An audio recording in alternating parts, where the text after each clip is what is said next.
Hi, everybody. This is Jim Cornette, pro wrestling legend, and you're listening to the Book in the Territory Unprofessional Wrestling Podcast.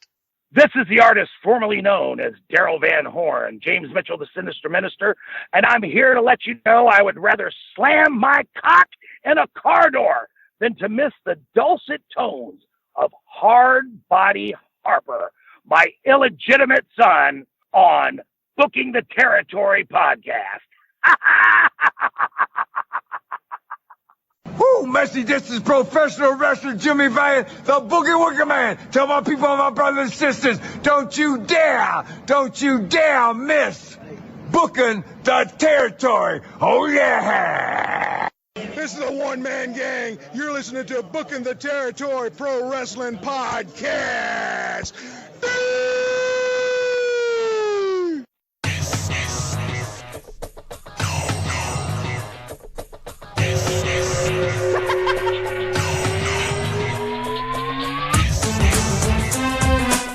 Welcome back, everyone, to this week's episode of Book in the Territory, the unprofessional wrestling podcast, where today we're talking Saturday night on TBS from April the 16th, 1988. We saw the Midnight Rider last week, and this week Harper is back to give us his thoughts on the Midnight Rider. So before I go to Doc, Harper, how you doing, man? You hanging in there? I'm doing great, man. Living the dream, right, brother? Living the dream, bro. Doc, what about you? You living the dream too? Hold on, Doc? What? Are you living the dream? Of course I am. I heard somebody say that to somebody in the hallway. At work today. I didn't know him, but I popped. It's good times. We're all living the dream, man. It would have been like the old days, Doc, when you and I used to walk around hallways and whistle the John Cena theme. Yeah, I still do that. I wonder how fucking T-Rex is doing with the new job. Well, I have a related update on that. Yeah. Please give it. We want to hear. Yeah. Oh, well, it's a Doc-A-Holic spotlight of the week. Well, let's hear it. There's no time like the present. Well, let's talk about Tony Matkovich, I believe is his name. Matkovich. Yeah. I don't know. Yeah, he did a tour of the Spam Factory on his way up for some ice fishing or whatever it is you do up there in that part of the world. And it says it was everything Doc thought it would be. A church group pulled up, a goddamn tour bus full. Jesus Christ.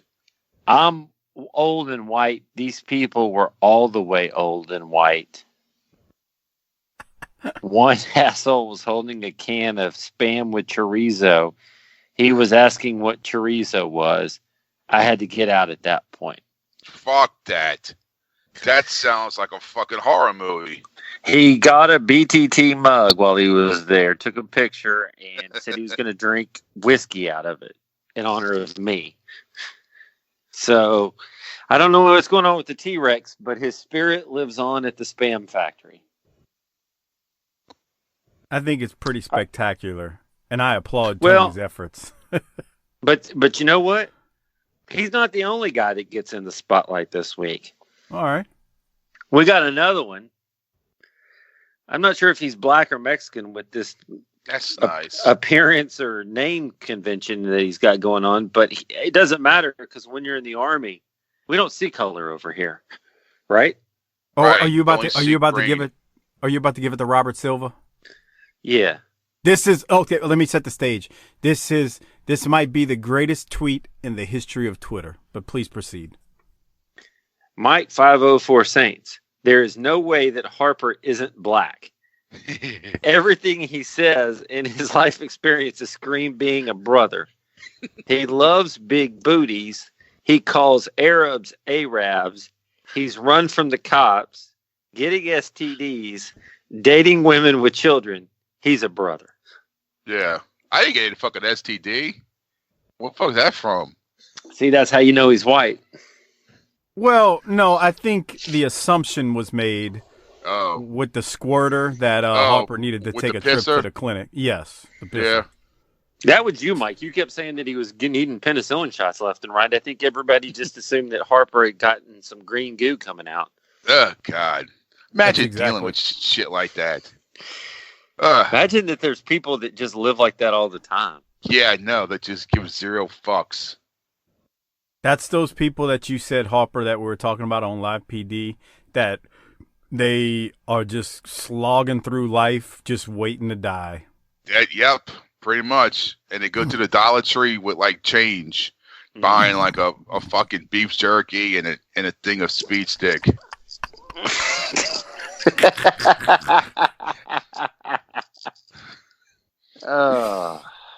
Oh man, I was talking to my cousin who's an NOPD cop the last time I was down there, and he was telling me that he works in he's a cop in New Orleans East, Harper.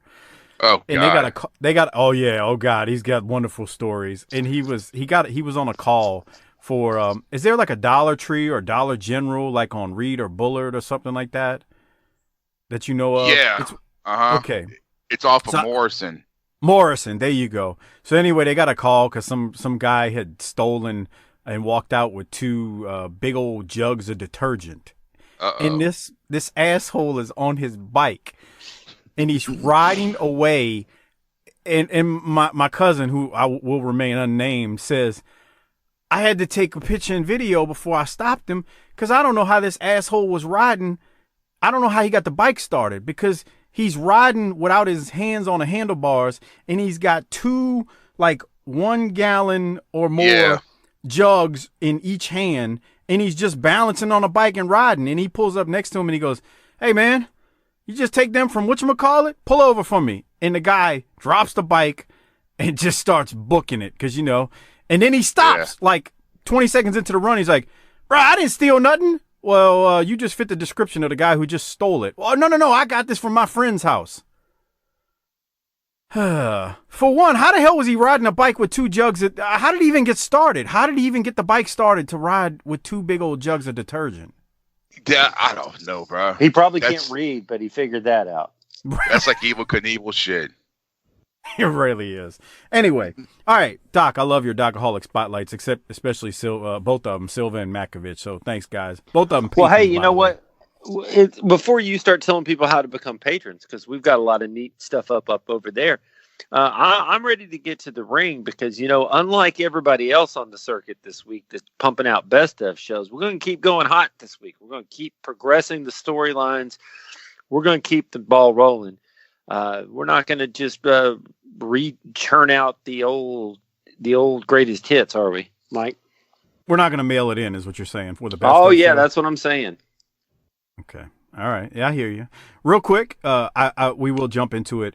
I do want to mention some new patrons and a couple of patrons who bumped up their pledge. First off, new patron James Grandmont, thank you for becoming a Patreon member.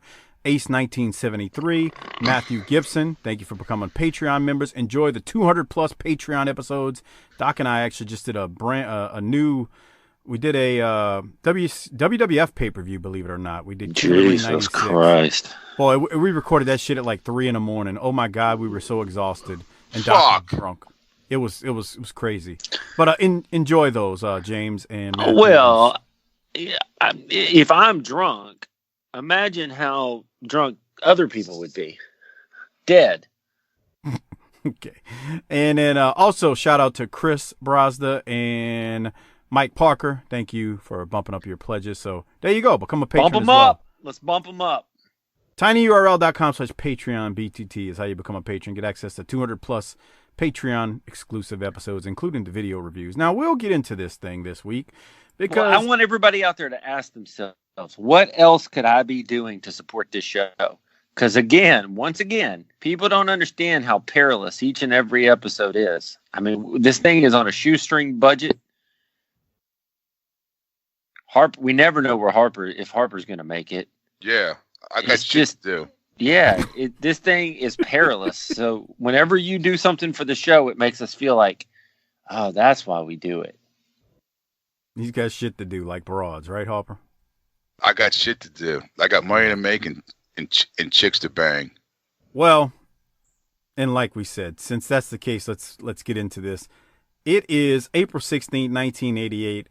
I don't even know how to describe the beginning of this show. Actually, I do. I can't even, as the broads like to say. Hashtag I can't even. As the Midnight Rider is riding into the arena in Roanoke, Virginia on a horse It doesn't get much more southern than this. We then head to the studio. Oh, shit. Harper, I must have watched the wrong one. Oh, no. Jesus. I watched the one, it was the Fantastics, and it was, they were beating the shit out the Fantastics in the beginning. That we've done that one, Harper. That was last week. Oh, fuck. Oh, well. Hit the tagline. Book it, bitch. He watched the April 19th one, and April 9th, and I started to myself, I was like, maybe I should text him to remind him which episode. Yeah, that's the one I watched. It was that April was not 9th. very good. That one's not very good either. Yeah, no. Was it about Okay. an hour long? Yeah. Yeah, that's the wrong one. Oh, well. Thankfully, we have Skype is working, and we have a screen sharing thing going on, so there you go. It'll be like the first time, all over again, but for the first time.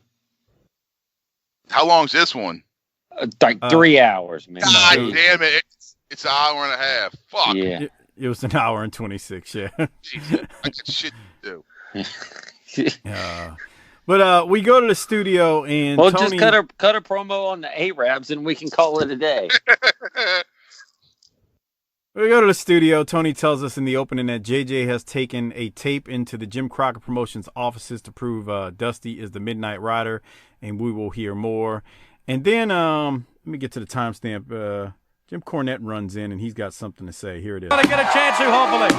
And it's time to really dig into the depths of sick minds. Hello. Depravity is the word you're searching for. David, did you tell the people where you were last week? David Crockett wasn't here last week. You see, he was in the hospital in a coma. He got up one night in the middle of the night to get a drink of water, and a lid fell on his head. But I'm glad to see you're doing better, David.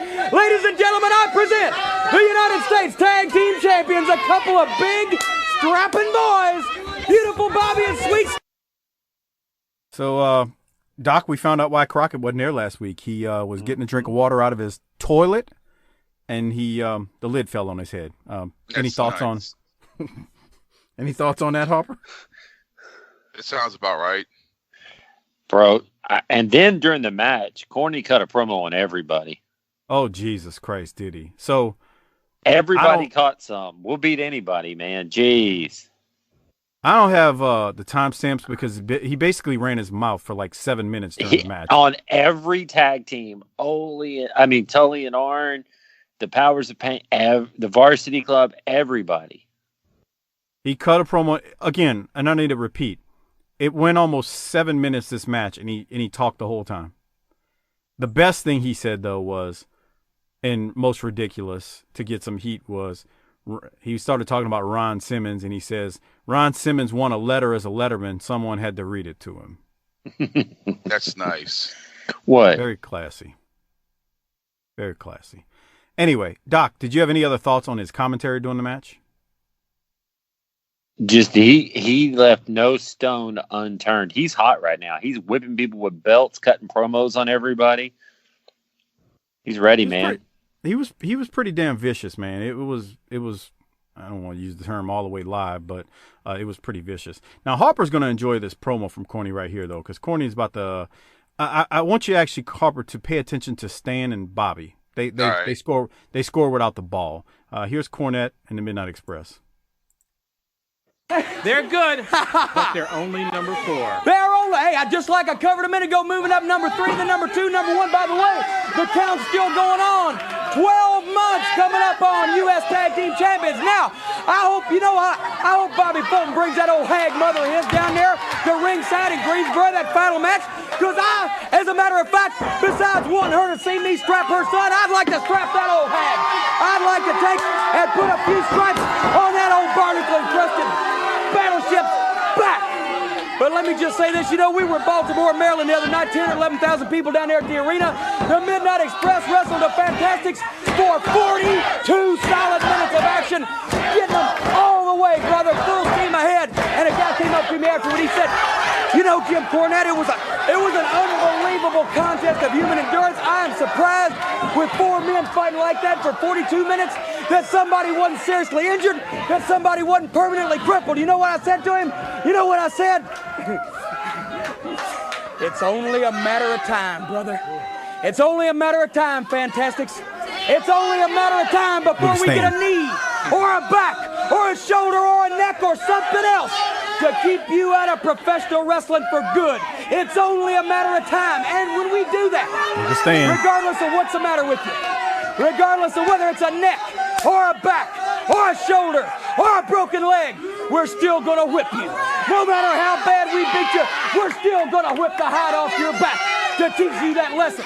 I hope you're conscious, because if you're unconscious, after all, I wouldn't be able to hear you squeal and cry and moan. I hope you're conscious. But one way or another, Fantastics, I'm gonna whip you. I'm gonna whip you so bad, you are gonna cry and squeal and scream, even if you are unconscious. And you're gonna be out of professional wrestling once and for all at the hands of the Midnight Express. Don't wrap me up. I got a lot of stuff to say, but it just so happens that I'm finished, and so are the Fantastics gonna be when we get finished. Coming up next, Dick Murdoch. I still think it was pretty amazing because Corny had been talking since about the 2-minute mark of this episode, and now we're at the 11:30-minute mark. So he's like 9 minutes straight, just talking the whole time. Just bullshitting on things. But what I popped when Stan's reaction to losing his arm wrestling bout. Like, he's like, damn. Harper, did you see him make the motion like he was about to bust it wide open with some broad in the crowd? Yeah. And I know he had bags under his eyes. He looked tired. Well, it happens sometimes when you're up all night drinking and banging, brother. Look at Dick Murdoch getting beat up by this guy. Look at him selling this back like he's... That is Dick Murdoch. Well, let me ask first. Did you have anything else from the promo, Doc?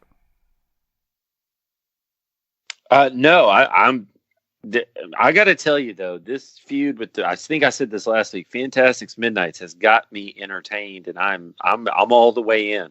Yeah, it's new, and definitely, and it's hot, and it's hot. It's new and hot, just like that's why New Pussy's so good. You get your girl, she's new and hot.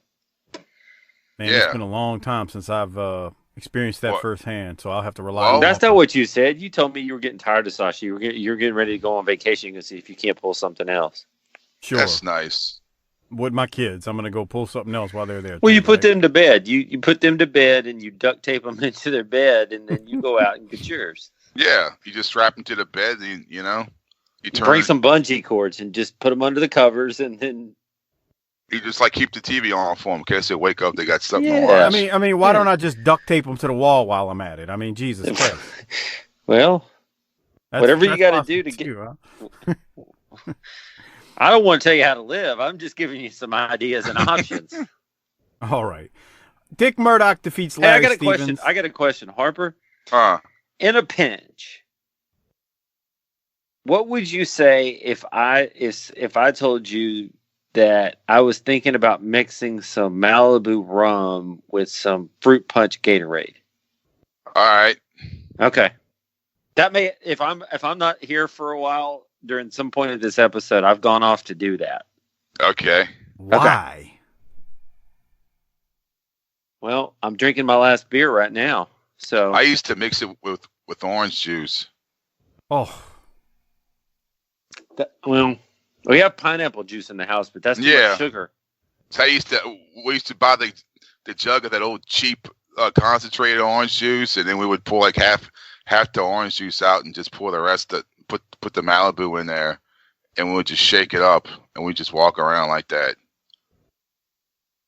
Vitamin C, pal. Yeah. Doc, you are an alcoholic. Why? Because most people, you run out of beer and you're in the middle of the show, you're not thinking about mixing Malibu rum with Gatorade. Yeah, fuck it, man. And by the time the show's over, it's time to go to bed. I know. It's perfect. I guess.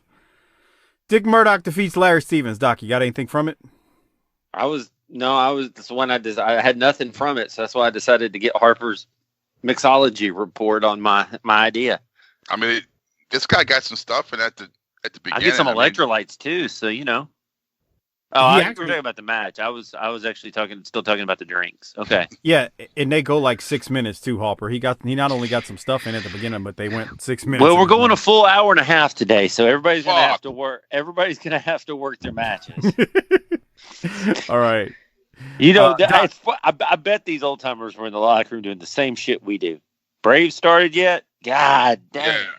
God damn. Bruh, The Braves playing the fucking Mets yet? The rain delay. You have no idea how on point you are, Doc. The first thing any wrestler asks the promoter at night of a show, how long you want me to go? Yeah. And who's going over? How long are we going? And it's fabulous when they give you a time that's not too long. You're like, all right, brother. Because, see, the thing is, generally, you're getting paid the same whether you go 20 or 10. You don't get paid by the hour. Right. It's a flat rate. Therefore, when the promoter says, give me about 8 minutes, no problem. Yes, sir. Yes, sir. Yes, sir, Mr. Officer. Anyway, Murdoch wins. Murdoch cuts a promo. Doc, did you have anything from Murdoch's promo? No, because it seemed like a lot of what he already said last week about the Dusty and the Midnight Rider, so I didn't have much from that. He really did repeat us. It was a good meat and potatoes promo, but it's... yeah, it wasn't bad. It was just we did it last week. I mean, Harper didn't, but he watched the show, so he's good. I'm straight. Yeah. So then they go straight from that to Luger, who defeats Art Pritz. Doc, any thoughts from that one? Can't say that I do. This is going to be fun. And then they go to Luger, who Harper, he's bone dry at the beginning of the promo. God. He's bone dry. But he goes almost... Say a damn thing. He doesn't say a damn thing worth listening, but if you time-lapse photography this son of a bitch, he's going to be drenched in a few seconds. I guess that's what happens when Barry's not there. Yes. He goes almost 4 minutes, Harper. He's bone dry right now. And let me hit... He's not bone dry. He's glistening a little bit. Glistening a little, but... Damn, bro, look. Let's be real. Jesus. And he's still got almost a minute to go. Oh, God. So here's for people out there listening, in advanced time on the video, I only went forward like 2 minutes. And he looks like he jumped in a pool. Yeah. From the neck down. Dunked in a swimming pool and he's soaked. Look at him, Harper. Neck down. That's and then he crazy. touches his dick. He paws his dick too. It reminds me of that old the promo with the NWO when they made fun of the Horsemen. I think it was. Yeah. And X-Pac wore the wig and he like hit the button and it made it look like he was crying when they were making fun of the Arn Anderson My Spot promo. Yeah. That's what it looks like. You know we're the only podcast in the world that would notice something like that. Thanks, Harper. Yeah. Now I can't focus on anything else. Besides Luger sweating. I can't. When he steps up, I'm like, I wonder how wet he's gonna get. Wait, what? Yeah, no, huh? You know what we need to do one day? I need to just pull up a random Nitro episode and see if he does it. And see if I know it's a little different for Nitro because I mean they cut a lot of those promos in the middle of the ring. But I want to see if there's any backstage ones where he's sitting there shirtless and he's bone dry, and then 2 minutes later he's soaked. I bet you it was I bet you could find one and he's the same thing. But anyway, all right, that sounds like a research project for the Army. Somebody in the Army can do that. Yes. All right, we're gonna keep going. After Luger's promo, other than him being sweating and touching himself as usual, we go to a promo in a video segment where Tony and JR throw it to J.J. Dillon and Jim Crockett Jr. in regards to the Midnight Rider. Here it is. The advent of the Midnight Rider, a man who has come to the NWA with one thing in mind, that's violence. And we were in Roanoke, Virginia not too long ago at the Roanoke Civic Center, and we saw for the first time, you and I, Jim Ross, the Midnight Rider. And what a response, what an interest by this man. Mentioning Roanoke, what great wrestling fans in the state of Virginia, and they really came to their feet when the Midnight Rider came to the building. I want to tell you, I was at ringside. I've never seen a more physical, a more violent individual in my wrestling career than the Midnight Rider in Roanoke, Virginia, and that's got a lot of people concerned, especially J.J. Dillon. James J. Dillon said last week he would take the tape of the Midnight Rider, take it to the NWA headquarters and have the board of directors look at it. Well, we have this videotape from Mr. James J. Dillon. He got a chance to talk to Mr. Jim Crockett about the Midnight Rider. I think we need to take a look at it right now. Jim Crockett Jr., I appreciate that you've stopped here for these few minutes with me because I've been here chasing the board of directors around. I've hired this cameraman to follow me around everywhere, and everybody I talk to on the telephone is either putting me on hold or I schedule a meeting. I get there, they're out to lunch or giving me the runaround, but now I've got you standing here. I've got the camera rolling, and I want a public statement from you. Now, this thing with this Midnight Rider has gone entirely too far, and I've got a copy of tape, one of 500 copies I've had made. I've had them sent to everybody.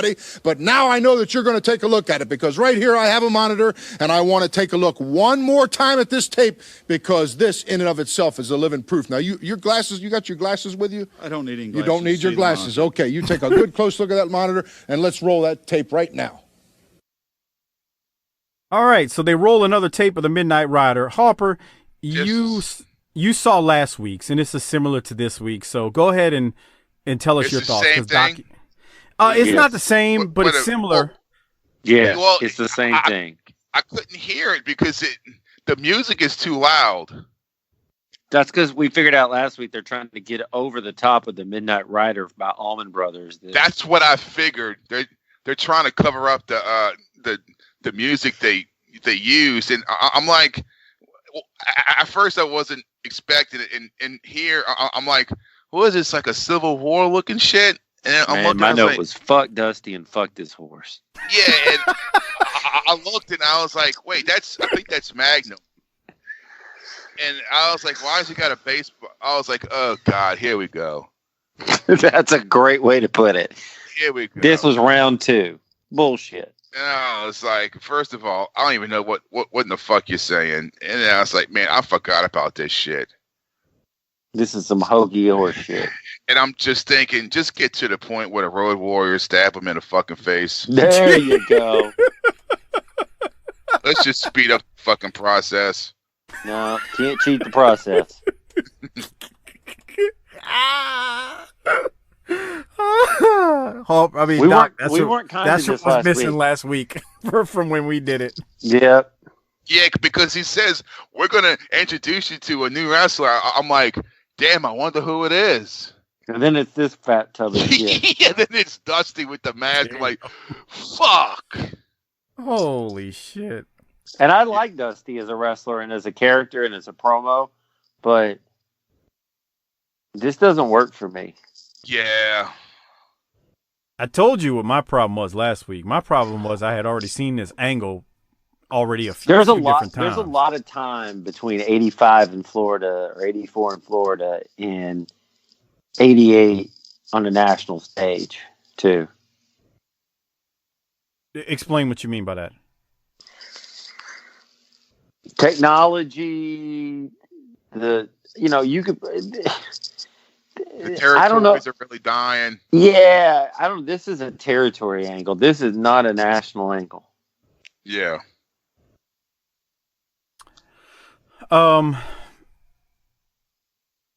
like I told you, I had already seen it. Watts did it in Mid-South, the actual Midnight Rider. And JYD did the Stagger Lee thing in Mid-South, which is very similar to this. So by the time you see it for the third time, you're like, that was cool the first time, maybe the second, but then you're like, well. Yeah. Okay. Yeah. Well, and the other thing is that it would be okay until he cuts a promo and then it's Dusty. Yeah, if he would have kind of like disguised his voice, that would have been fucking hilarious. Or not said anything and let Magnum do all the talking. Well, yeah.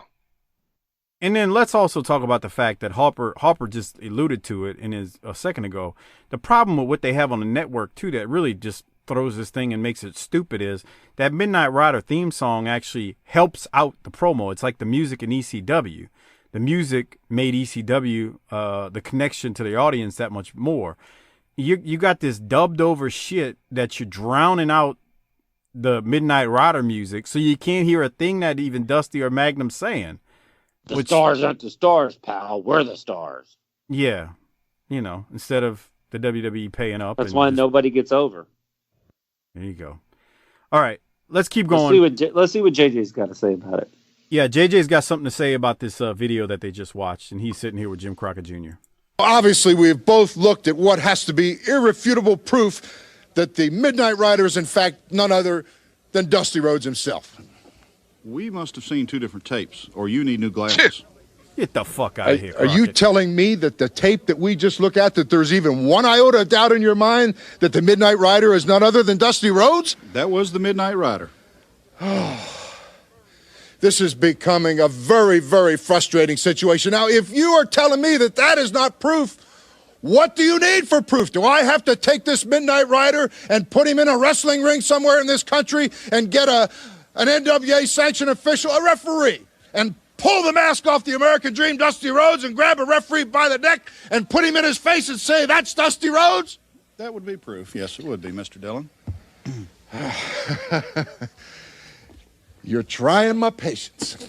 But now you've made a statement that you can't back up on.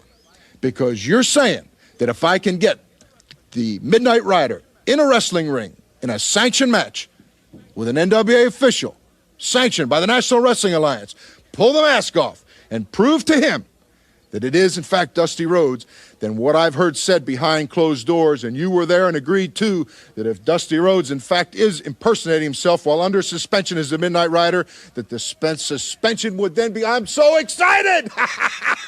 1 year! Is that correct? Isn't that what I heard? 1 year is correct. 1 year, everywhere in the world? Everywhere in the world. At this stage of his career, even the American Dream after 1 year. So all I have to do is just get the Midnight Rider in the ring and pull the mask off. That's correct. Well, I want you to keep this cape anyway. Mr. Dillon, I'm glad, a sense of fair play. You got a sense of fair play. I try to be a fair man. And April 23rd in Greensboro, I've got special permission from the NWA to have some other matches other than tournament matches. Your man Ric Flair will be defending the title. Your two men are the number one seeds. Mr. Blanchard, Mr. Anderson. No, that's correct. That's correct.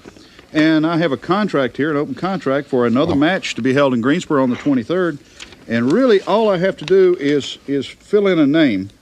And I think I'm going to put Mr. James J. Dillon's name down here, since you have accidentally approved it already. I'm going to be awful busy that night with a tournament and everything. But Mr. Dillon, again, in the effort to be a fair man, I think it should be it's a special night. We'll have a special stipulation. I think we'll make it a Texas bull rope match.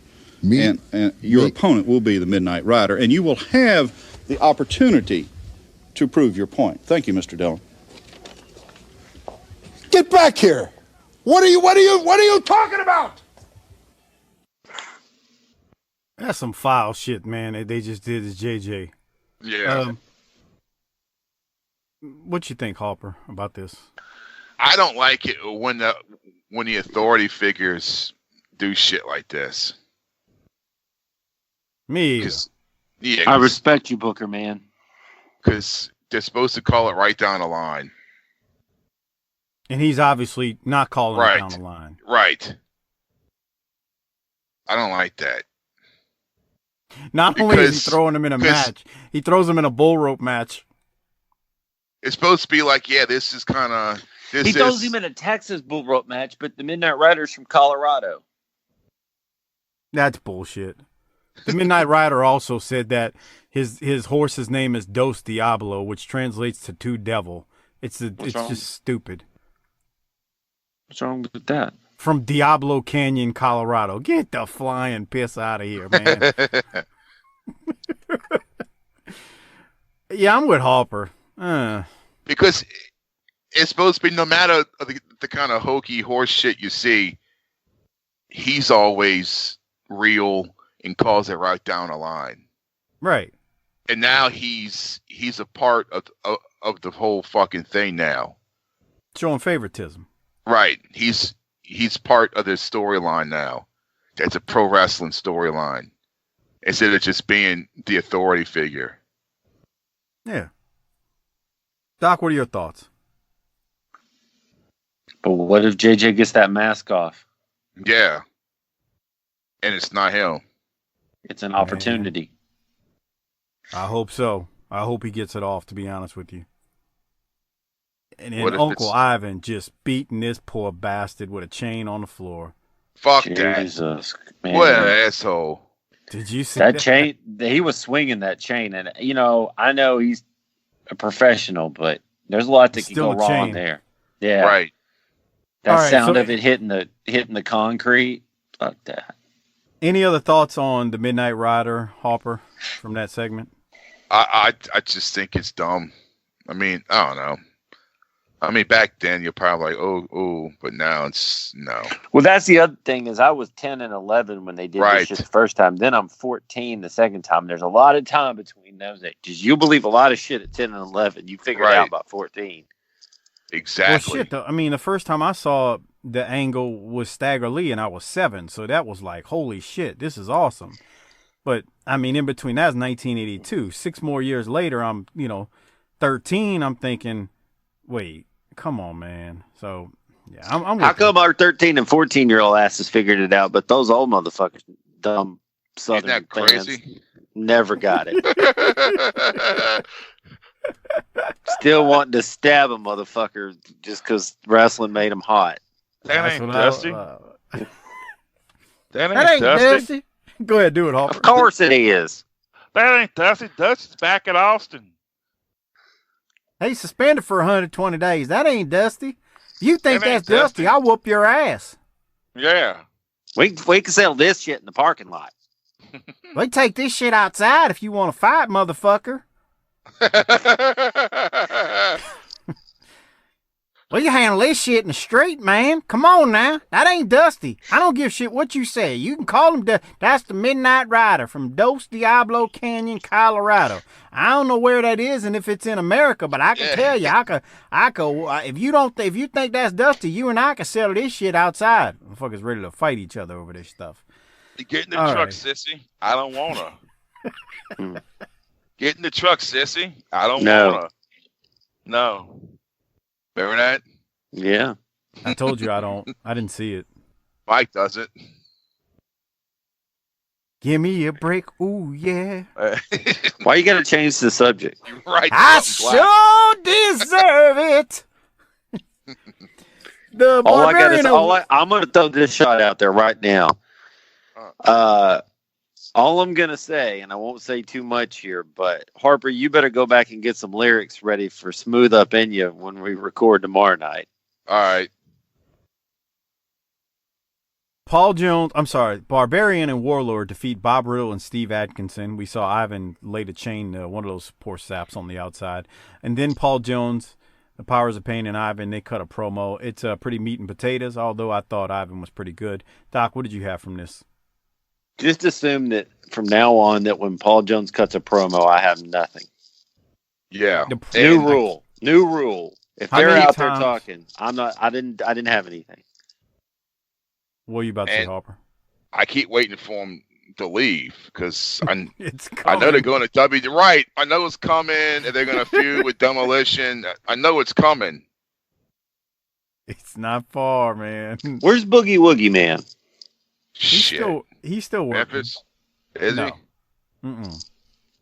Yeah. Where are the Mulkeys? Doc's favorite friend, Phil Allen, had, and I got the results, Phil. I got the JCP book, but I just never look in it before or after these shows. But Phil told me he was still working like the B-Towns or whatever. We're just not seeing him. Oh, really? All right. Yeah. All right. So I'm with you. Paul Jones is nothing without Paul Jones's Army from a couple of years ago, and I'll just leave it at that. Dude, the fucking promo they did last week. Oh, God. That bad, huh? I forgot, who was it? It was Dick Murdoch, and he's going on about the Midnight Rider and Dusty, and at the end, Paul Jones goes, and what do you say? So at the end, he's like, "Yeah, we're going to get rid of the Road Warriors." Like that had nothing to do with what they were talking about. Where in the fuck did that come from? Out of thin air. Oh man, they were great when it was Paul Jones's Army in '86. But this Paul Jones with the Powers of Pain, not so much. All right, we go from that to the Varsity Club, Mike Rotunda and Rick Steiner versus the Dark Star and Dave Spearman. And if you're hearing a lot of rustling around, it's because Doc still doesn't have a computer and he's on his phone recording this. So he's taking. Damn, your shit's still out? Well, I got another laptop sitting over there that I just haven't, set up because I'm lazy. Again, Varsity Club versus Dark Star and Dave Spearman. Man, now wait a minute. You had the Varsity Club battling a guy named Dark Star while JR was talking about guys wrestling under hoods.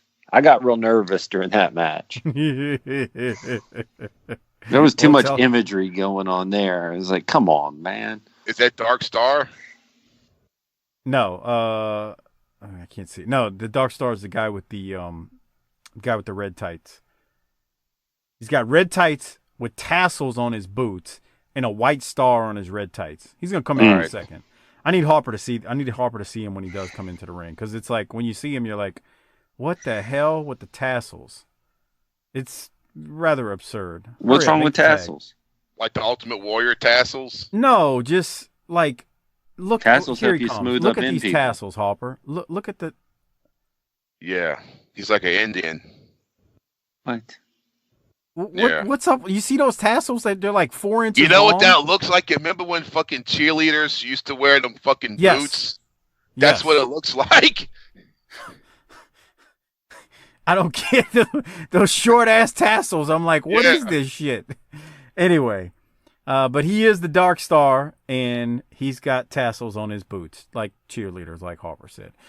Doc, any other thoughts from this match before I go to the Varsity Club promo, which I am going to play? No, the promo is great. Sullivan's about to book the territory while those two idiots are back there clowning around. This is awesome. Yeah, here it is. Let's go to it now. You have to be concerned. This coming Friday night, Jimmy Garvin, Prince of Darkness match, plus the tournament. I'm concerned about a lot of issues, and today some of my constituents haven't listened to the issues. The issues are this. Jimmy Garvin and myself, Prince of Darkness death match, he's coming into my backyard. That is not the problem I'm worried about. What I'm worried about is Dick Murdoch said it all. He's got his boots on, he's got the gloves on, and his heart is dark. I reached out last week, and I came away empty-handed. You see, Dusty Rhodes has snapped. It started when he tried to assassinate Tully Blanchard. And you, Mr. Crockett, were almost destroyed right here in this poll. Your brother was whacked. He was suspended for 120 days. But the problem is this. You pull the mask off and he's gone for a year. Is that correct? That's correct. You pull the hood off and he's gone for a year. Yeah, like that. And it came to me, you see, I didn't know how we would get the American dream gone. If it's Dusty Rhodes. It is Dusty Rhodes. Let's not be facetious. I know the original Midnight Rider because, you see, I have the ultimate plan. As I took the Varsity Club to the Temple of Doom, Abunadine says, What are you afraid of? we're going back. You see, I understand now. He has one weakness.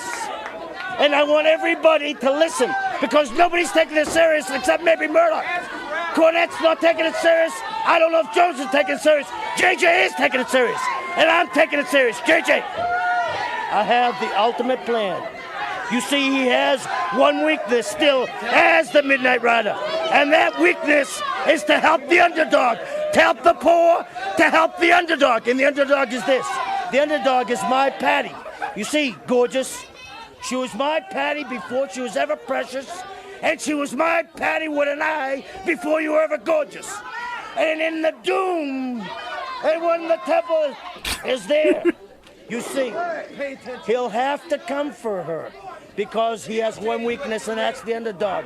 If we don't all get together and join forces, none of us are going to survive next 120 days.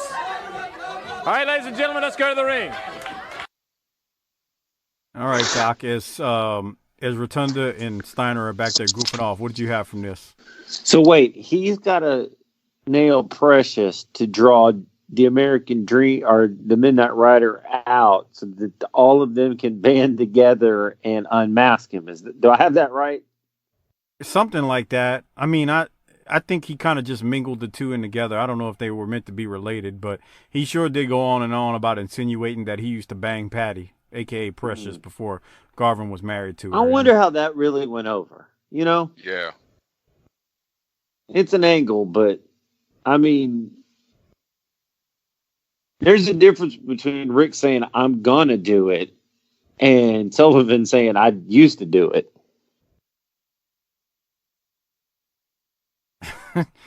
Maybe this is why in a couple more months she's out of there and she's home taking care of the kids and not on the road.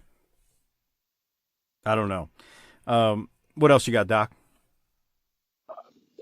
Just more Sullivan madness. The Aberdeen, the Temple. That scared Rick Steiner. Good stuff. Hopper, you got anything more from it? I just think people see this as like hokey, goofy shit. And they're trying to tell you, no, look, it's serious, man. It's not just Dusty wearing a mask. This is a whole fucking shit you got to take serious. It's fucking. This is a problem. Right. This is a problem. Don't just fucking laugh at it. It's like global warming. Don't just, calm the fuck down, bro. And they're like, no, this is a serious problem. We got to take care of this shit. Yeah, because he starts talking about we need to join forces to take out the Midnight Rider if we're going to survive this for the next 120 days. So, whereas, earlier we were watching the Midnight Rider promo and it's kind of like, haha, we're laughing, this is stupid. But Sullivan comes in and he's making it real. He's like, nah, we got to deal with this shit. It's like the White Walkers. Yeah. No one believed it. It's like, that's fairy tale shit. And then what happened? The Doc has no clue what you're talking about, Hopper, but I'm right there with you. For once, Doc has no clue and I do. Yeah, no, I'm with you. We keep going. We got Arn and Tully who defeat Tony Bowen and Ricky Paradise. Doc, any thoughts from this match? Ricky Paradise. That's probably his real name, right? Yeah. What an 80s name is that? Man, there is Ricky Paradise. There is very few things in all of life that give me as much joy as watching Arn Anderson hit a spine buster. No kidding. Because he was so good at it. So goddamn good. They're the number one seeds, man. Title or not, they are the favorites going into this tournament for $1 million, and I think you might want to go ahead and get to these promos, pal. Yeah, let's do that. Hold on one second. These are some truths that's about to get spit. JJ, number one seed a chance for $1 million. I know you're excited, and I also know you're excited about your chance to unmask the Midnight Rider in a bull rope match. Well, first let me say the Nature Boy, Ric Flair, the World Heavyweight Champion, is not here tonight. He's making one of his numerous personal appearances, but of course he's always with us in spirit. And I'm reminded of the words of the Nature Boy when he said, the 4 horsemen are professional wrestling, and let's face it, we are the Crockett Cup. And it's no more obvious than when you look ahead to next week, next Saturday night, the night of the finals, Ric Flair will defend the world title against Nikita Koloff. He's got a lot of pressure. He's defended that title against all comers. Next week is going to be no exception. Tully Blanchard, Arn Anderson have the pressure of going after the Crockett Cup and $1 million. So right away you say, okay, James J. Dillon, Jimmy Crockett got real cute with you, put your name on an open contract that you gave him in good faith, and now you got to face this Midnight Rider in his specialty, this Texas Bull Rope match, and boy, you're going to get busted up real bad. Where are you going to get your help from? Well, let me remind you of something. As we've already seen by the words of Dick Murdoch, Kevin Sullivan, Jim Cornette, there's a lot of people in the professional wrestling world, and I don't care if their motive is jealousy or greed or revenge or whatever it is, there's a lot of people that want to see the wrestling world rid of the likes of Dusty Rhodes. And I know the Midnight Rider is Dusty Rhodes. Let's say that right out front. Now, I have no delusions of grandeur. I don't know in the back of my mind next Saturday in Greensboro if I can defeat Dusty Rhodes in a bull rope match. I really seriously doubt that I can. But you see, I don't have to get what I want. All I need to do is just get one good lick in there with that cowbell, just stun him for a minute, just long enough to pull that mask off and expose to the whole world that he is in fact Dusty Rhodes, and then he's suspended not for 120 days, but by Jim Crockett's own words, 1 year everywhere in the world, and even 3 times world champion, out of the limelight for 1 year. Dusty Rhodes, you can kiss your career goodbye. Let me remind you, pal, the 4 horsemen got a lot of friends, and the horsemen will be there. JJ, you said it all, because you know, they talk about the baddest of the bad, and the evilest of the evil, and the backstabbingest bunch of guys there are, and that's what this is. That's why we're on top of the heap. And you know, you talk about that man up there, he's gonna be bad. You should have stayed on vacation, because big man, this ain't gonna get it done. You're going down just like Sting did. And you know what? When you and I get in the ring, you just got a taste of what peaking for the moment of competition is all about. You saw the Horsemen peak in the ring. David Crockett, the Horsemen, throughout their history have been called a lot of things. But there's one thing nobody could ever deny. We've got class. We're the first to buy a round of drinks.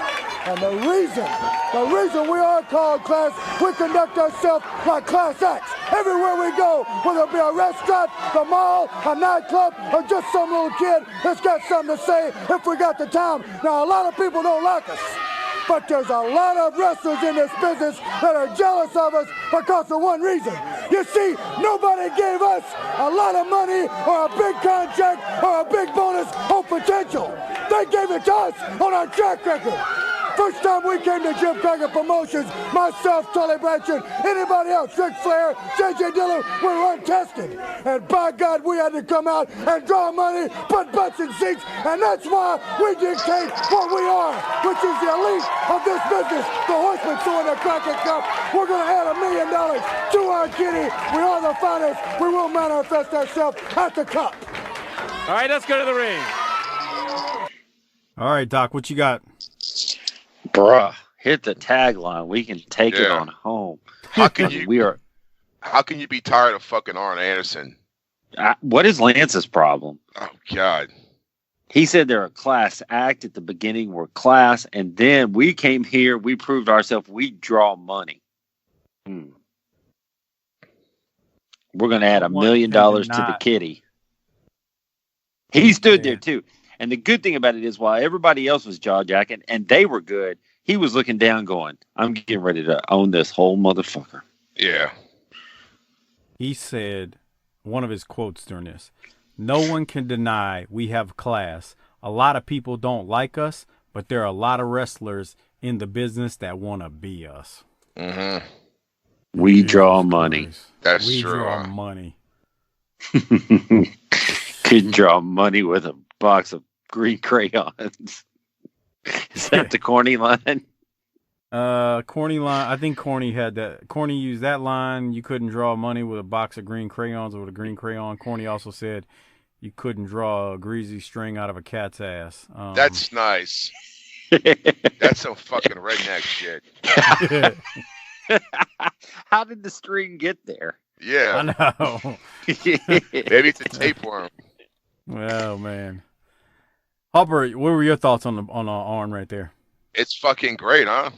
Shit. He wasn't out there very long. He didn't have to be. I keep waiting to see Barry turn. Hold on. Be patient, young one. It's we're on the precipice of it, as they say. It is not far off. Not far off at all, and I'll leave it at that. Great promo from Arnold, man. I don't know if it gets. God, he was. And the thing about it, I made a note. They were all three of Arn, Tully, and JJ were out there for 4 minutes, and Arn probably only had about 60 seconds of the 4 minutes, and he spit fire during his portion. No wasted bullshit. No 15 minutes. Go jaw jack in the ring. I thought JJ was good there too. I mean, he goes, "Hey, look, I don't have to beat you to get what I want." Which is very true. I love that. I mean, he's saying, "I don't know that I can beat you, but that's okay. I'm not going there to win the match. I'm going there to get something else." Yep. Good shit. Good shit. Very good. All right, so give me 1 second. I got to restart the Patreon. God. Jesus. All right, I'm going to go make my drink. See you later, pal. All right, no, we're back. We got Nikita. He defeats El Negro. I'm going to take it. Neither one of y'all have anything from that. Doc? No. I don't know if he went and got his drink or not. And then we go to a Nikita promo, and I'm not about to talk about the 3-minute promo Nikita's out there trying to cut, talking about the Crockett Okay, Cup. don't. I watched the last one from last week, and it's like, I think it's English got worse. You think his English got worse? Yeah. He does his best to talk them into the building for his match against Flair at the Crockett Cup, because that's the thing. He's going to be in a singles match now that Dusty is the Midnight Rider. So him and Dusty originally. So he's not getting a tag team partner to replace him. He's just doing a singles match. Right. Correct. What about Steve Williams? What about him? He wanted a shot at him, right? He wanted a shot at Flair, you mean? Yeah. I don't. Yeah, that ain't happening at the Crockett Cup. This is the match he's talking about right here is Crockett Cup. Okay. Nikita and Rick. So, yeah, we'll have to stay tuned if and when it happens with Steve Williams and Rick, and that's that. I'm going to assume Doc isn't back yet. He's still making his Malibu and what did he say, Harper? Gatorade? Fucking Gatorade. God, God. Terrible.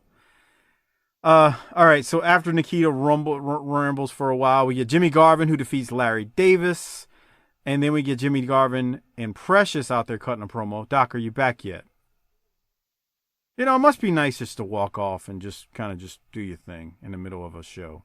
Just to go get you some Malibu rum. You got to be, you must be an alcoholic when you got to go get Malibu rum. And he's on his phone, so I don't understand why he just didn't take his phone with him. Maybe he's pooing. That's a possibility, too. Although, I mean, we know you took a piss on air, so I still envision you with the laptop being cradled in both arms, dropping your pants, taking a piss. Harper, in the middle. Harper, this is not as good. This is not as good as you might think. It sounds gross. Yeah, it's pretty bad, but I put 3 or 4 shots in this thing, so I'm going to keep drinking it. Wow. You don't want to waste the booze, Mike. Doc, did you have anything from Jimmy Garvin and Larry Davis? No. Hey, Mike, you ever mixed Henny with something and been like, oh, that was a mistake, and then drink it anyway? I've done shit like that. I used to mix all kinds of shit with fucking Jim Beam. At Saints games, I was like please. fucking more. I was like, Please tell me some of the things you mixed with Jim Beam. I am definitely everything curious. You can think of: Kool-Aid, Sprite, fucking every type of soft drink. It's just poor. How about Hawaiian Punch? Hawaiian Punch, definitely. Jesus. Yeah, no. How about some grape soda? Yeah. Oh, I don't think so. The worst is when they got the fucking Jim Beam that's like flavored with the fucking it's like the honey shit and all that. That's the worst. I like shit the vanilla flavored. It's just sticky, and if you spill it, fuck. Mike, what do you mix your Henny with? I drink it straight. Figures. Oh. If you go to the Hennessy website, though, they have all kind of like different Henny recipes, but I've never tried them. Well, don't, because they're for white people. Because white people wrote that shit. Right. I mean, there's all kind of like stuff you can supposedly mix it with, and I'm like, yeah, you mix it with some fucking Big Red. No. But I will tell you something that I thought he was going to say he mixed it with some scissor. Yeah. But I will tell you this, Harper. My first year at Nicholls State, back when I was 18. So like, you know how you like really broke and poor in college? Yeah. Well, I mean, people that don't know, I mean, Nicholls is basically an hour from New Orleans. So it's basically, I don't want to say an extension of New Orleans, but it's like the rules of, you walk down the street drinking liquor. I mean, you're not going to get arrested for like an open bottle or whatever. But anyway, man, you don't really have money for like even rum or shit like that. So one of the dudes in the dorm was like, man, I got a cheap drink for y'all that's real good. I was like, okay, what is it? He said, get you some Thunderbird and a packet of Kool-Aid. And he said, mix the Kool-Aid. Damn. Thunderbird. That's some fucking rough shit. Harper. Man, that night I mixed that. My head hurt so bad the next day. Drank that whole bottle on Saturday night, man. I'll never forget LSU was playing Auburn. LSU was playing Auburn, and it was on like ESPN. This is like 1994. This is football season 94. You can look it up. I think LSU won this game, and I remember we're sitting there watching this game, and then we went out to the club after the game was over, and I had drank a whole bottle of Thunderbird with Kool-Aid, with either strawberry or cherry Kool-Aid in it, and holy crap, my head was banging like somebody took an hammer to or axe to it the night before. That was some rough stuff. About right. Have you ever done when something you like went that? to Nichols? When you went to Nichols State, was that the farthest you'd ever been away from your house? No, it wasn't. Why? Okay. What are you getting at? I just didn't think the people that lived in the ghetto were able to like migrate around that far from their homes. I just wonder how far you were able to go. You're an asshole. Harper, you never did nothing like that? If you're able to move that. Harper, you never did nothing like that? Mixed Kool-Aid into like Thunderbird or Boone's Farm or anything? Oh, yeah, man. Fuck. I mean, I mainly just drank beer. Like, friends of mine used to always, you fucking with shit. They used to have, or maybe it was Night Train DQ. Jesus Christ. He said Night Train as he's breaking up. Yeah, they had Night Train and Thunderbird. I mean, it was Coke and Pepsi. Yeah, that's two branches of a terrible tree. Yeah, and people used to. Had a friend of mine used to drink that horrible shit. Stop talking, Harper. It's terrible. We can't hear you. So yeah, the way to play this for normal people is if you're about to go to college or you're sending your kid off to college, you need to tell them stay on the beer your first year. You get your footing. Because I used to drink like quarts of Busch because I could afford it when I was a freshman, and I had a guy I knew that was 21. There's a beer store behind the dorm, but the one night that I got the sickest was when I veered off that path. Ooh, with wild turkey. Yeah, fuck that. And I think my 18 or 19-year-old Doc drank 3 quarts or 340s of the Bull that night to get more drunk, and then 3 shots of wild turkey. Oh, you mixed the wrong thing, bro. At 19, like I just had a beer and some rum, and then I'm like, all right, whatever. But at 19, 18, it was a wrap. That's the wrong thing to mix. God. Ugh. Well, we'll get the show back on track. No wonder they sell malt liquor in the hood, man. It's to keep y'all down. That's what it is. That stuff's evil. That's nice, Doc. That's fucked up. That it really is. Hey, I got to tell you something, Harper. The further I get into this drink, I got to tell you, I don't know if it's taking hold or if it's mixing better, but this thing's starting to taste pretty good. Yeah, right. For real. No, yeah, we're circling around here. I think we've crossed the threshold here. I'm at the temple of Aberdeen. I'm there with the Taskmaster. I'm ready to do shit with monkeys in Malaysia. Okay, that's nice. What do you think they do to monkeys in Malaysia? The Fantastics defeat Keith Steinborn and Alan Martin. Doc, you got anything from that? Did you see Tommy Rogers go sit in the fat broad's lap? Yeah. Of course. Bruh.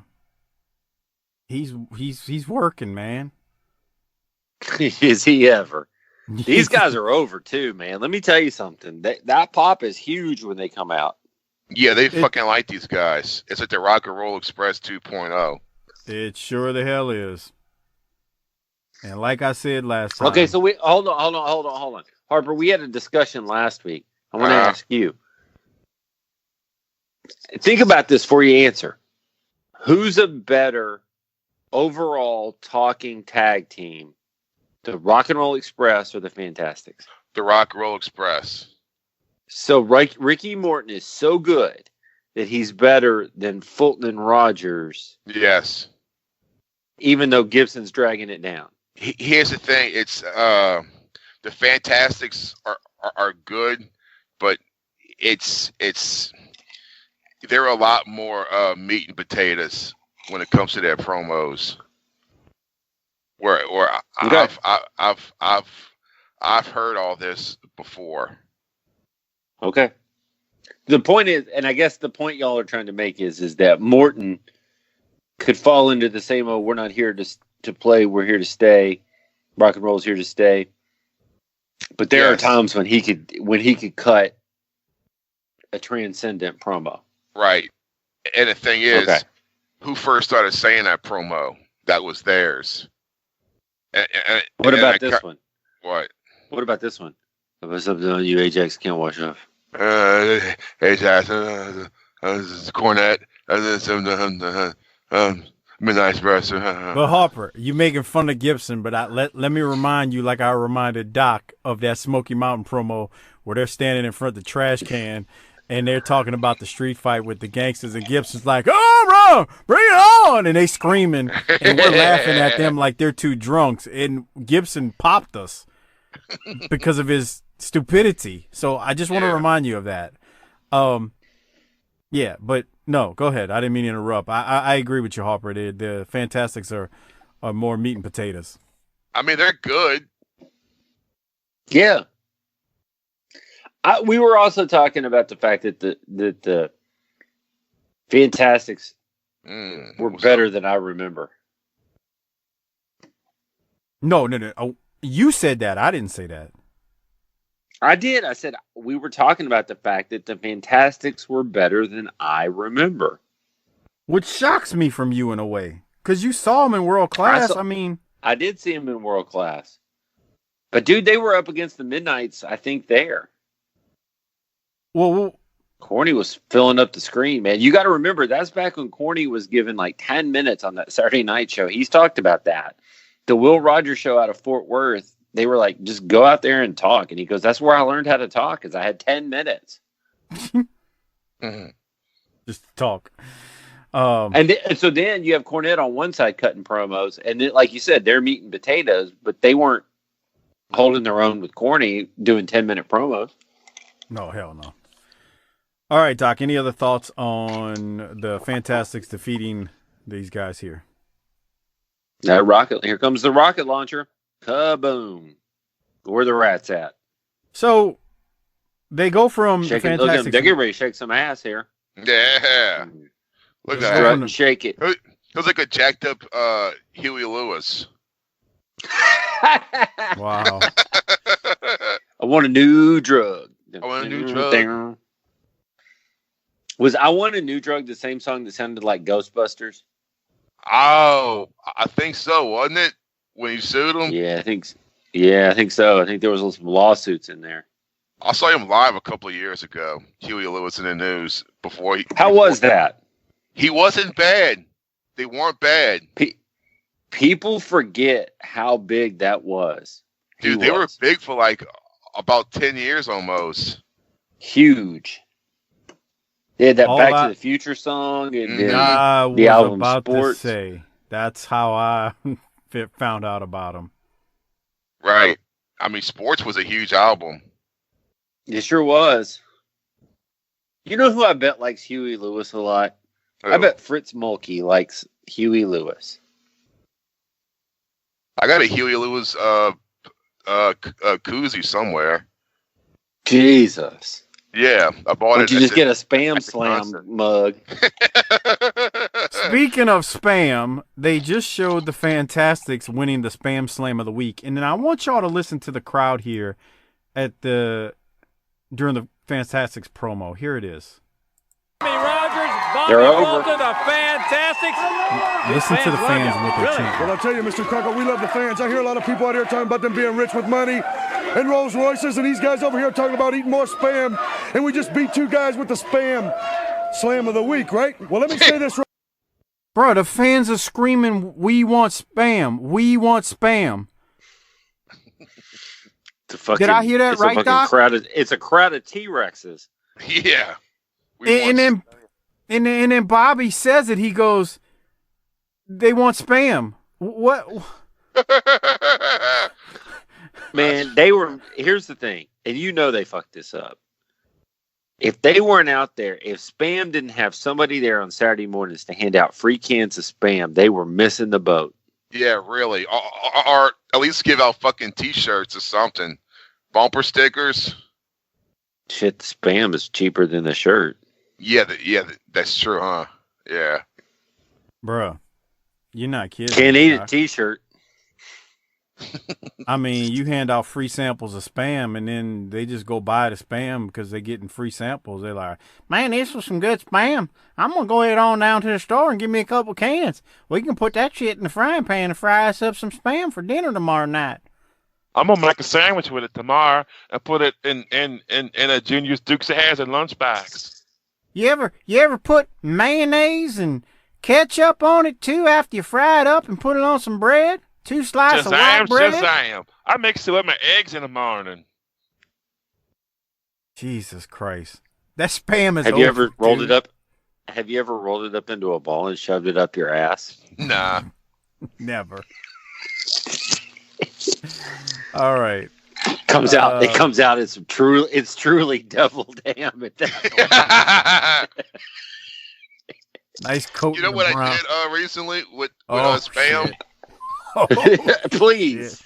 Please. Did you shove a ball of it up your ass? Nah, I fucking I was fucking trying to look for something to eat, and I found a can of the old tomato soup, like the old school fucking 50-cent can of fucking tomato soup, and I took some Spam and I cut it up in little pieces and I put it in the soup. How was that? It wasn't bad. Harper stew. Yeah. Oh my God. What? He put some Spam in his soup. Yeah, I mean that was my Spam Slam of the week. It sounds I like don't know what's going on. Let me tell you something. Let me break kayfabe real quick. I don't know. We need to keep this episode going because LaFonda's out there cutting a vicious promo of one of my kids. I need to stay in here talking about wrestling. No, you go out there, and when little Latrell says, "Dad, Mom's getting on us about such and such and such and such," you tell him, "Son, come with me. Let's go look at the stars outside." Yeah, well, hey, why run from the trouble, son? Speaking of Spam, I'm dating this chick, bro. And you know what she likes to eat? Whoa! Wait a minute. Wait, what? I'm dating this chick, and she likes eating. We'll come back. She likes fucking olive loaf. Ugh. How fucking gross is that shit? She'll probably toss your salad then. Man, I bet that stuff makes the Spam Slam down there. Fuck, Jesus Christ! Have a nice Spam odor, right? wallet. A Spam wallet. She's like, it's just like bologna. I say, no, it's not. That shit is terrible, Harper. I was like, so where did you meet Miss Olive Loaf? At a bar. Okay, that's the best place. Yeah.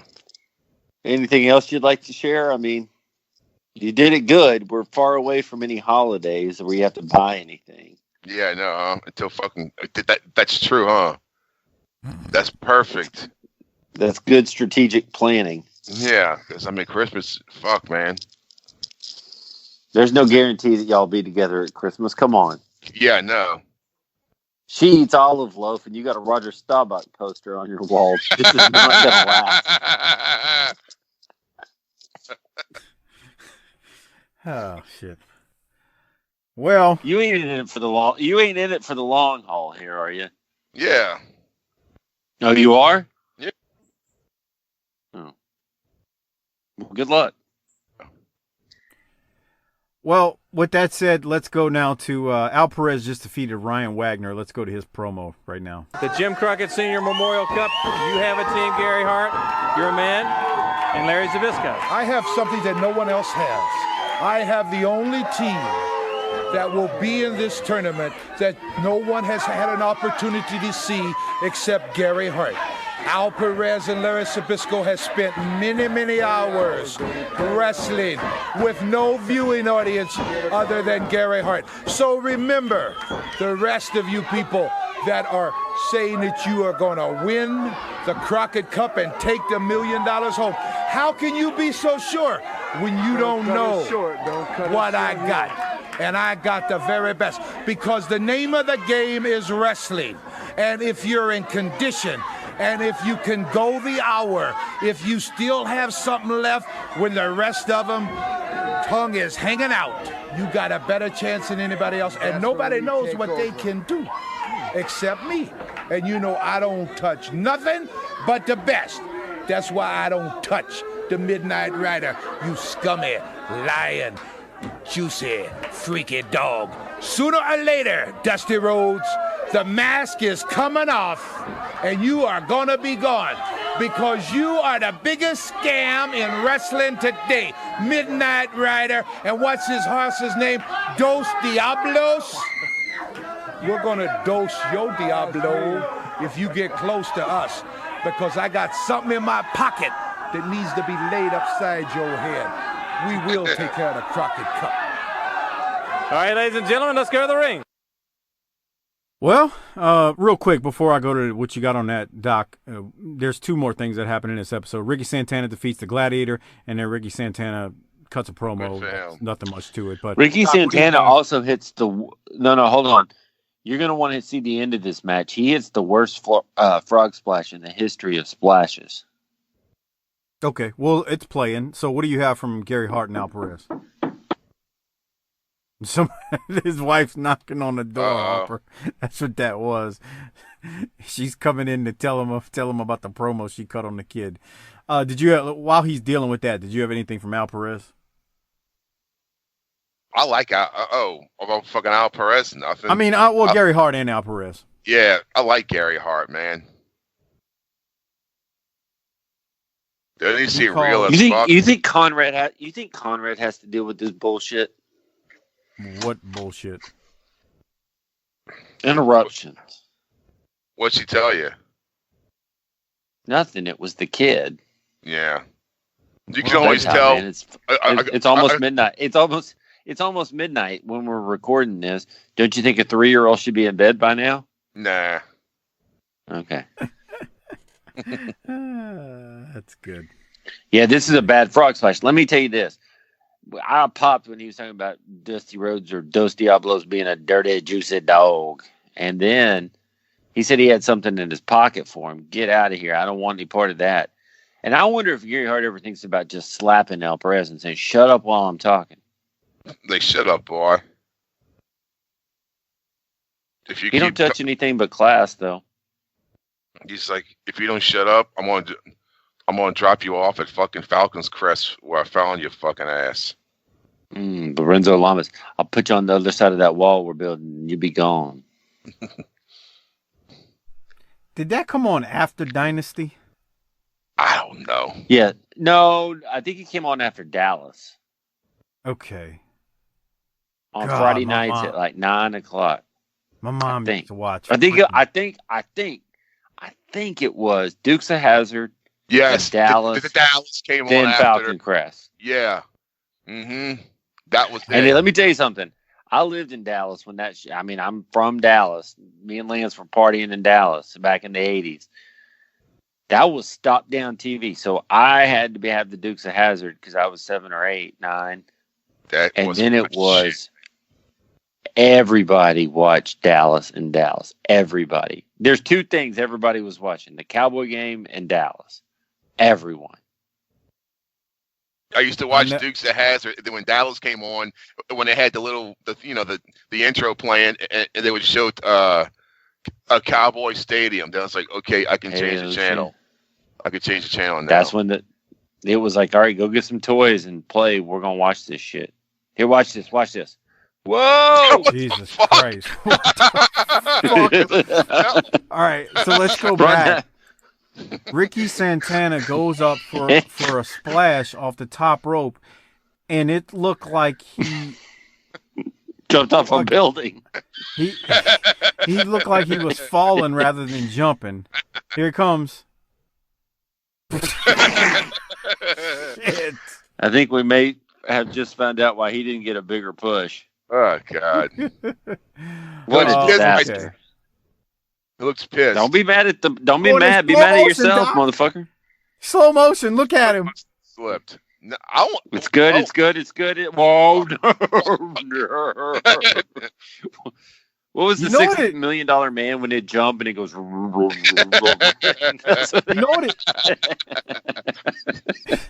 know what it looked like?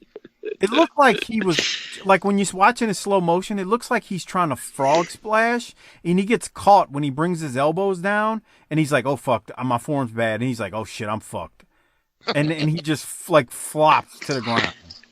It looked like to me that he got up there and realized he was scared of heights and wanted to get back down to the ground.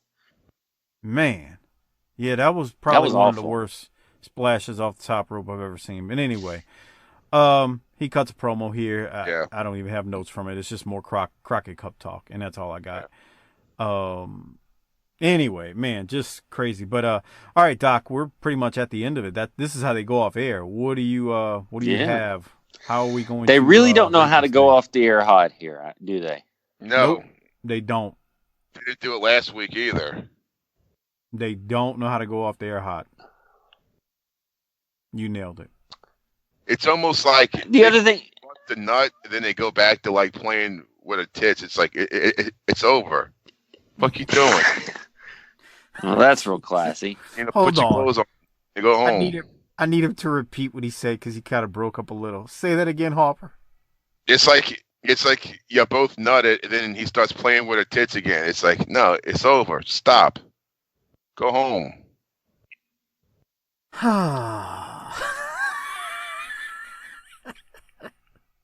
What the fuck is wrong with us?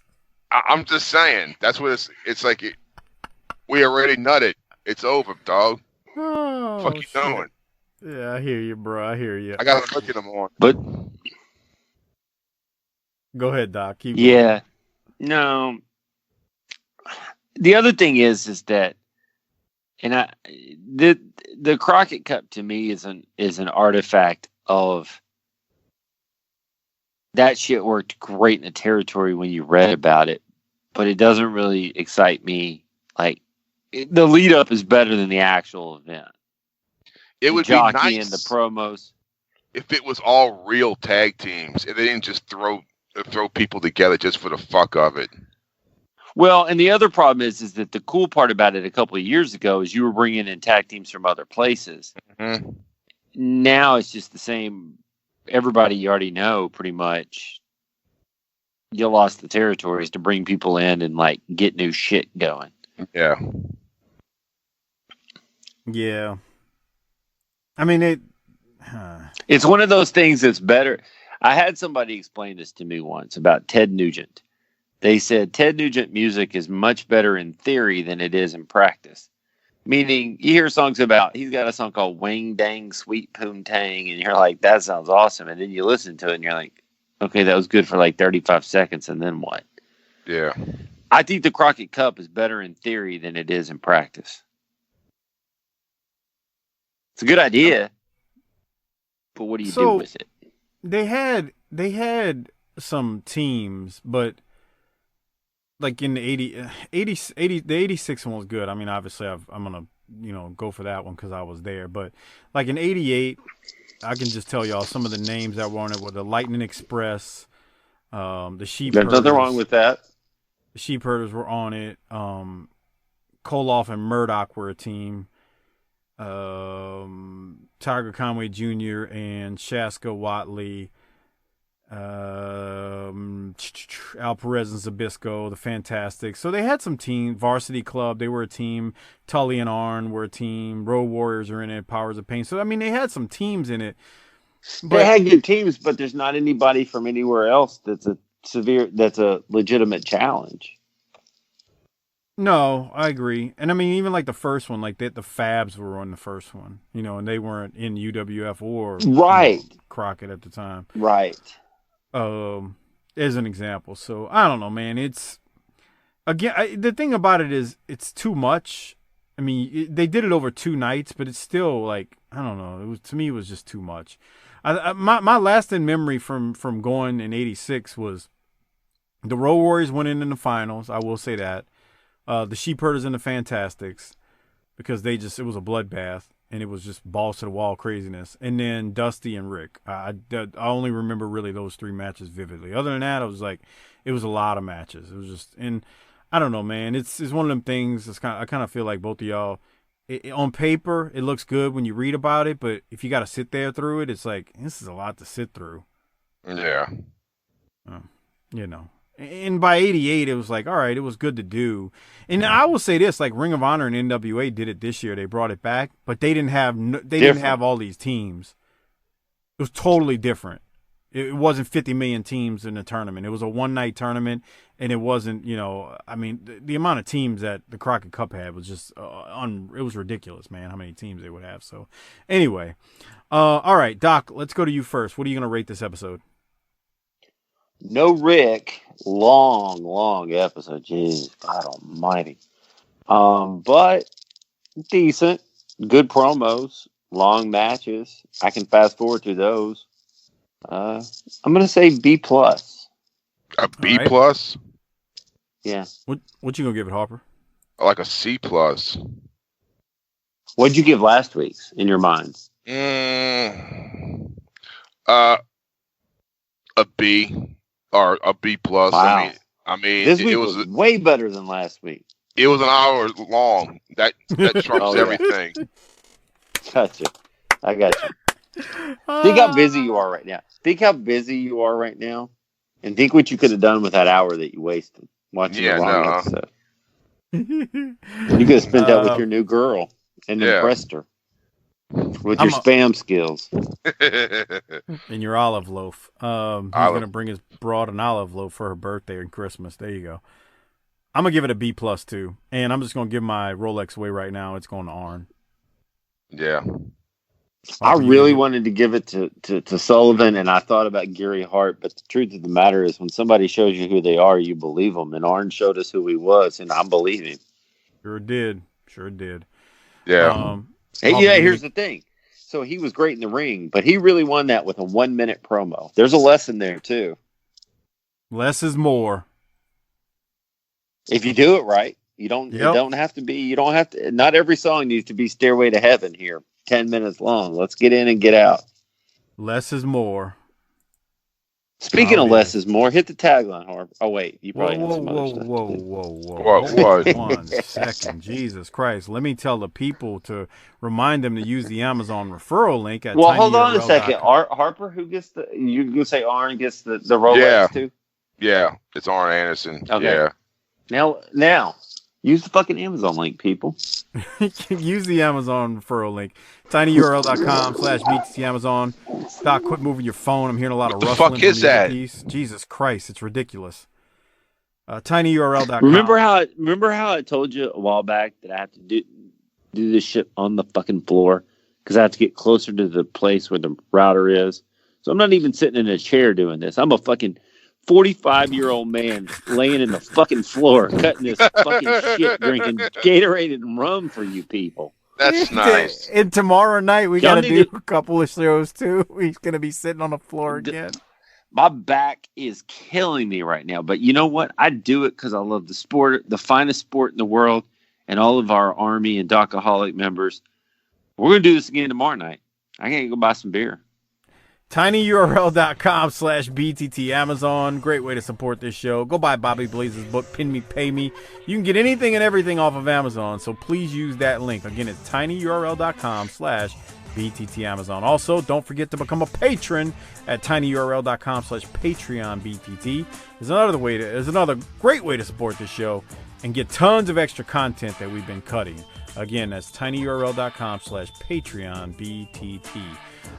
Shout out to the Wrestling Podcast About Nothing with ROH's Brian Malonis and Mike Crockett. They do their show every single Monday. Also, shout out to Our Vantage Point, the Retro Wrestling Podcast with Joe Murata and Michael Quinn. The northern version of BTT, slightly classier, a little bit more professional, but still fun nonetheless. Give those shows a listen. They support us, so please support them. And I think that's all I got this week.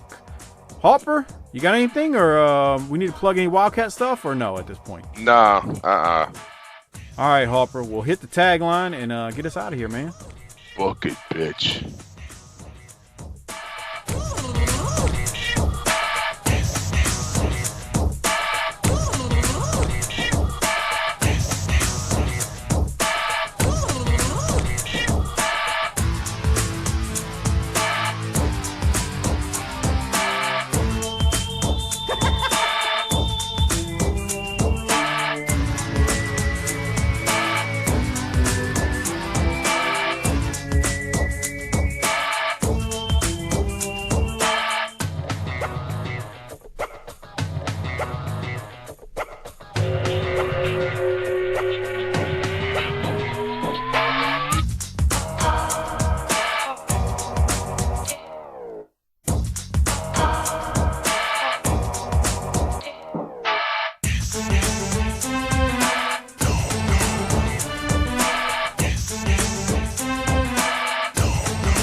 Before we get out of here, I want to shout out a couple of people, friends of the show. Also want to shout out some Patreon members and thank them for their patronage. Before I do all that, like I said, a couple of friends of the show and podcasts that we hope you support. Check out the Wrestling Podcast About Nothing with Brian Malonis from ROH and Mike Crockett. They do their show every single Monday. Monday mornings the shows drop. They talk current and classic wrestling, along with some indie stuff too, but it's a good show. They're friends of mine, so please support them because they support us. Also, check out Our Vantage Point, the Retro Wrestling Podcast, run by buddies of mine, Joe Murata and Michael Quinn, as they give their take on the northern side of pro wrestling's history. Slightly classier, definitely more professional than we are. Thank you, Joe and Quinn, for all of your plugs. We appreciate it. Also, check out the Bottom Line Cast with Mike Prue and JV. They do their show. I believe their shows are dropping on Wednesdays these days. I keep forgetting, but they're basically breaking down the career of Stone Cold Steve Austin. So check out Mike and JV as they do their thing. Great show. And also Mike and JV do the ECW Extreme Livecast on our Patreon feed at the $5 level. So good guys doing some good work, and I appreciate it, Mike and JV. Thank you for all of your support. And like I said, I want to thank all the Patreon members out there for their support and patronage. We really appreciate it. We do 2 shows a week that are free. And then in addition to that, we do more because of you guys, and we appreciate that. So thanks for supporting this show. It's definitely a great thing that you do for us and supporting us. I mean, I can't say it enough. I'm eternally grateful for all the patrons we have. And as I'm talking about being eternally grateful, shout out to the Hall of Fame patrons. Kevin Carter, Michael Angel, Bob Richards, Rocky Suazo, Christopher Champer, Will Harkey, Robbie Dyson, Rick Beebe, Brad Dunife, Tom Schlegel, Coach Joey Chase, a.k.a. Willie Chase, Steve Malbasa, LaRon Brown, Kenny Beiersdorf, Glenn Abbott, at GA WrestleNut on Twitter, Bobby Murray, Marlon Mueller, a.k.a. at Half Pints Point. Keep cutting them promos, kid. I know you would love when I say that. Josh Warren, Everett Starr, Mike Childrey, Kyle Riley, Disrespectfully Classy, Marky Blassie, Craig Norman, Johnny on Patreon, the great John Dean at YRC21, Josh Dunn, Ryan in Auburn, at Ryan in Auburn, that is, on Twitter. Good old Justin, Robert Smith, Joseph Ice, Tim Moretti, Adam Price, Brian Evans, Mark Wilson, Armando Martinez, David Jordan, Jesse Jacobs, Josh Fields, Chris Myers, Gerald Green, Mitchell Johnson, Mike Prue, Will Parker, Jeremy Bryant, Classy Alex, David DeVries, Frog Zeppelin, SV Pageant, Bill Salsa, Big Rich, at Spy Boy Sports Cap, R.E. Miller 39, Jay Shiny, Ruben Espinoza, Merciless Jones, Jesse Lucas, Chris Browning, Justin Andretti, Coleman822, Marty Howell, T-Hog94, and God Bold Unreal. Thanks for being Hall of Fame patrons. That list is getting longer and longer, and I appreciate it. Thank you for your patronage, and thank you for being Hall of Fame patrons and supporting this show and everything we do. That's all I got. Thank you again, guys. We appreciate it. Have a great rest of your day and week and whenever, or month, or whenever you're listening to this. Thank you very much. And like Harper always says before we get out of here, book it, bitch.